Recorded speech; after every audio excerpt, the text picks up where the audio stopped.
জয় রাধে। আজকের পাঠ ছোট হরিদাসের দণ্ড শ্রী চৈতন্য চরিতামৃত অন্তলীলা খণ্ড শ্লোক 161। জয়ছে সংকল্প জয়ছে ত্রিবেণী প্রবেশিল, শুনি শ্রীবাসাদের মনে বিস্ময় হইল। বর্ষান্তরে শিবানন্দ সব ভক্ত লইয়া প্রভুরে মিলিলা আসি আনন্দিত হইয়া।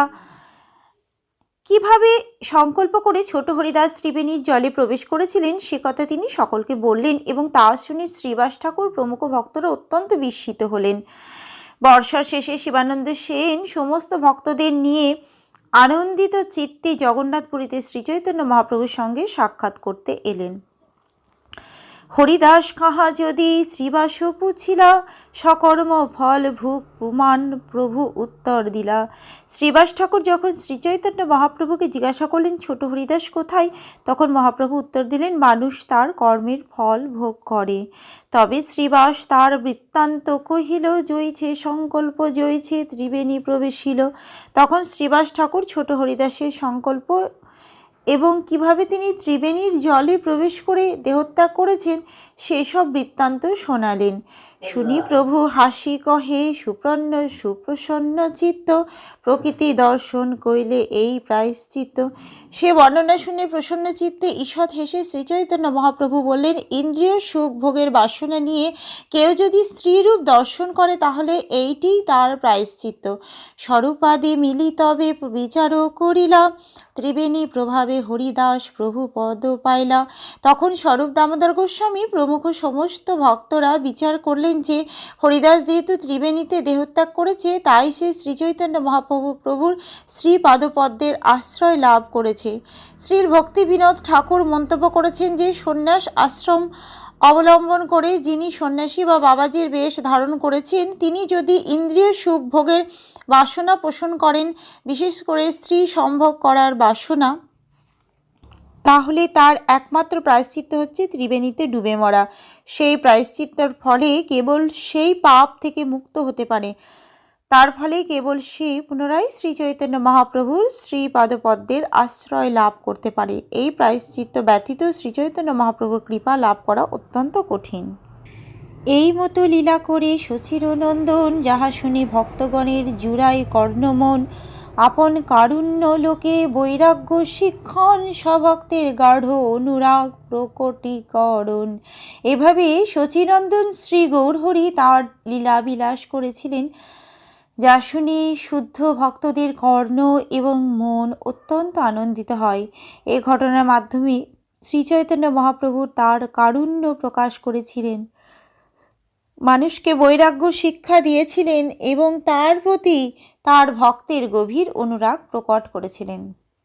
তীর্থের মহিমা নিজ ভক্তে আত্মসাৎ, এক লীলায় করেন প্রভু কার্য 5-7। মধুর চৈতন্য লীলা সমুদ্র গম্ভীর, লোকে নাহি বুঝে যেই ভক্তধীর।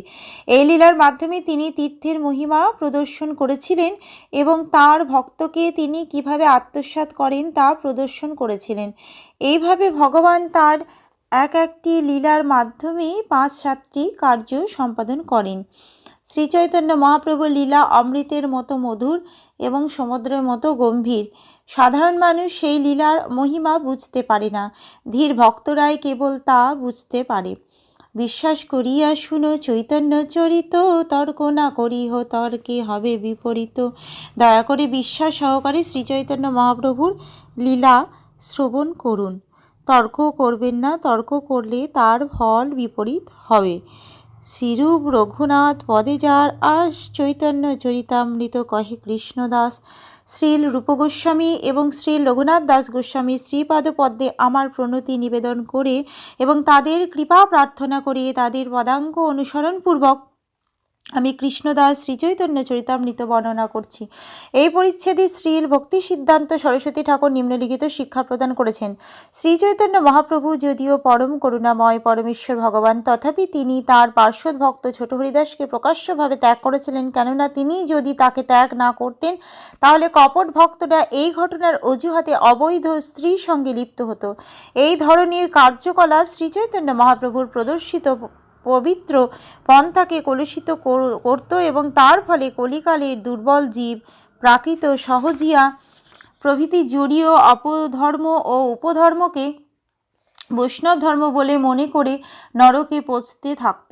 তাহলে তার ফলে শ্রীচৈতন্য মহাপ্রভুর করুণার পরিচয় হতো না। প্রচারকারী বৈষ্ণব আচার্যের আসন ও আচারকারী ভক্তের আসন কীরকম হওয়া উচিত, এই দণ্ড প্রদান করার মাধ্যমে শ্রীচৈতন্য মহাপ্রভু তার সকলকে উপদেশ দিলেন। শ্রীচৈতন্য মহাপ্রভু শিক্ষা দিলেন যে শুদ্ধ ভক্তের সরল হওয়া কর্তব্য এবং সব রকম পাপকর্ম থেকে মুক্ত হওয়া কর্তব্য, কেননা তাহলেই কেবল ভগবানের যথার্থ সেবক হওয়া যায়। শ্রীচৈতন্য মহাপ্রভু তাঁর অনুগামীদের শিক্ষা দিলেন কিভাবে কৃষ্ণের বিষয় ভোগ ত্যাগরূপ বৈরাগ্য অবলম্বন করতে হয়। শ্রীচৈতন্য মহাপ্রভু দেখালেন যে তাঁর ভক্তদের চরিত্র কত নির্মল এবং উচ্চ এবং লোভনীয় আদর্শ স্বরূপ। শুদ্ধ ভক্তদের তিনি যে কিভাবে নিজ জন জ্ঞানে গ্রহণ করেন এবং কৃষ্ণেতর বিষয়ানুরাগের রাগের ছায়াতে যে কীরকম বিষময় ফল উৎপন্ন হয় তা তিনি প্রদর্শন করালেন। ছোট হরিদাসকে দণ্ড দেওয়ার মাধ্যমে শ্রীচৈতন্য মহাপ্রভু তার প্রতি তার কৃপা প্রদর্শন করলেন। এইভাবে তিনি দেখালেন তার প্রতি ছোট হরিদাসের ভক্তি এবং অনুরাগ কত গভীর ছিল। তার এই ভক্তির মহিমা প্রদর্শন করার জন্য তিনি তার সামান্য ত্রুটিও সহ্য করতে প্রস্তুত ছিলেন না।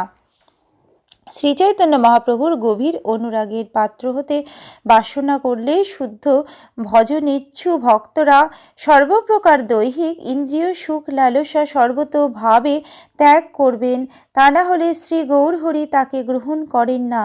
কেউ যদি প্রয়াগ মথুরা বা বৃন্দাবন আদি পবিত্র বিষ্ণু তীর্থে দেহত্যাগ করেন, তাহলে তিনি তার সমস্ত পাপ মুক্ত হয়ে পরমেশ্বর ভগবানের শ্রী পাদপদ্মের আশ্রয় লাভ করেন। অনুগত শুদ্ধ ভক্তের অধঃপতন হলেও তিনি ভগবানের কৃপার প্রভাবে ভগবত ধামে ফিরে যাবার সুযোগ পান। ইতি ছোট হরিদাসের দণ্ড বর্ণনা করে শ্রীচৈতন্য চরিতামৃতের অন্তলীলার 2য় পরিচ্ছেদের ভক্তি বেদান্ত তাৎপর্য। আজকের পাঠ এই অবধি। ভজ শ্রীকৃষ্ণ চৈতন্য প্রভু নিত্যানন্দ, শ্রী অদ্বৈত গদাধরে শ্রীবাসাদি গুরু ভক্ত বৃন্দ। হরে কৃষ্ণ কৃষ্ণ কৃষ্ণ হরে হরে, হরে রাম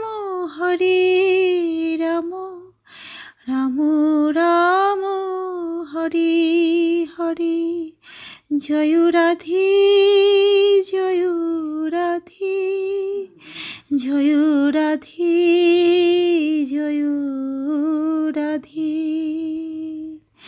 জয় রাধে। দণ্ড।